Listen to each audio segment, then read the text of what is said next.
कि आप चाहते तो और नया कुछ बना लेते, लेकिन कहीं न कहीं जगहों से उनका नाम खत्म करने का क्या जरूरत है।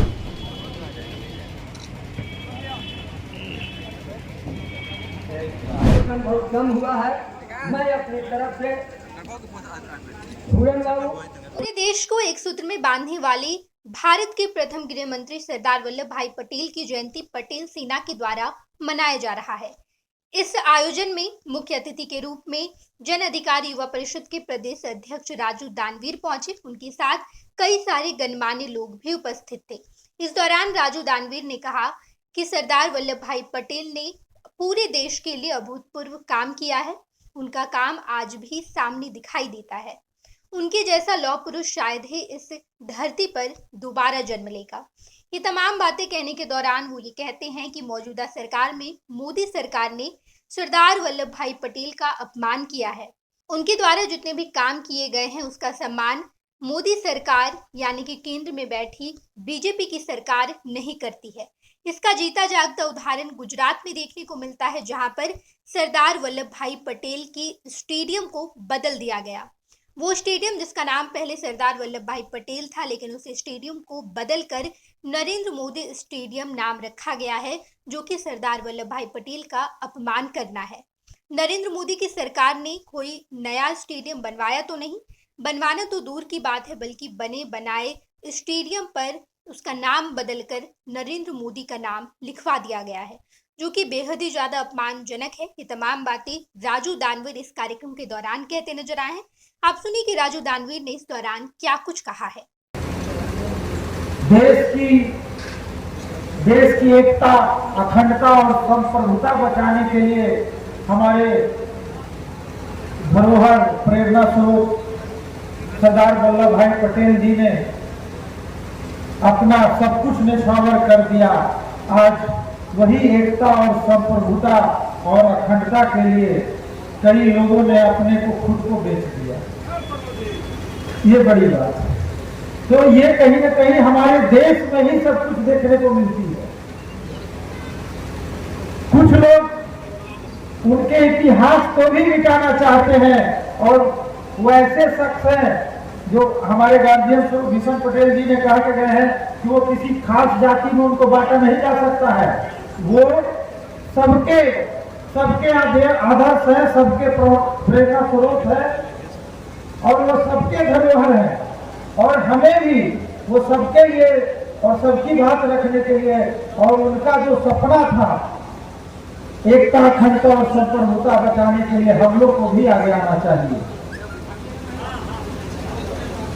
मैं देश की सरकार से भी कहना चाहूंगा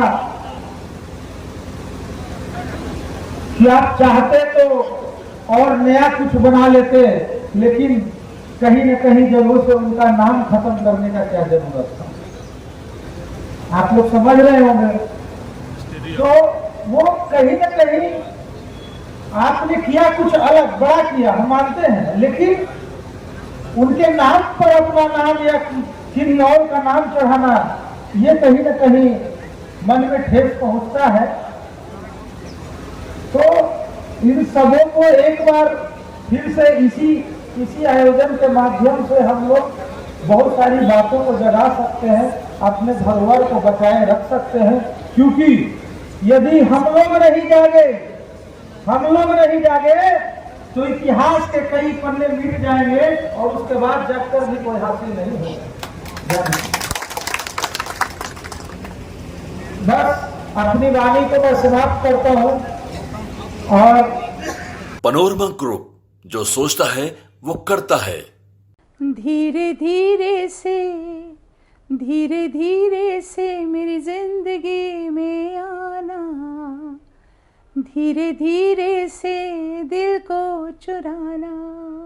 नमस्कार, मैं अनुराधा पौडवाल 26 नवंबर को पैनोरमा स्टार सीजन 6 के कार्यक्रम में पूर्णिया बिहार आ रही हूँ। मुझे पैनोरमा ग्रुप के निर्देशक संजीव मिश्रा जी ने बुलाया है, तो हम सब मिलते हैं पैनोरमा ई होम्स में शाम 7 बजे। नमस्कार। ये लो मुंह मीठा करो, आज मैंने अपना जॉब छोड़ दिया, अब हम पूर्णिया वापस जाएंगे। जॉब छोड़ दिया है? मतलब ये घर कैसे चलेगा, हम करेंगे क्या, और माँ बाबूजी क्या बोलेंगे? इसलिए मैं एक और मिठाई का डब्बा लाया, अपने बिजनेस के लिए लोन अप्रूव हो गया।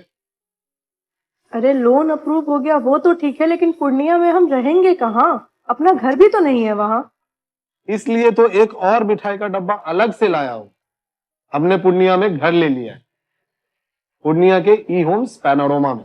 पूर्णिया में पैनोरमा ग्रुप लेकर आए हैं ई होम्स पैनोरमा, बड़ा घर, आलीशान जिंदगी और अत्याधुनिक सुविधाओं के संग। अरे अरे, अब क्यों मुंह मीठा करवा रही हो? क्योंकि हम घर वापसी जो कर रहे हैं। घर वापसी की खुशी पूर्णिया में ई होम्स पैनोरमा के संग। ई homes panorama, luxurious lifestyle redefined.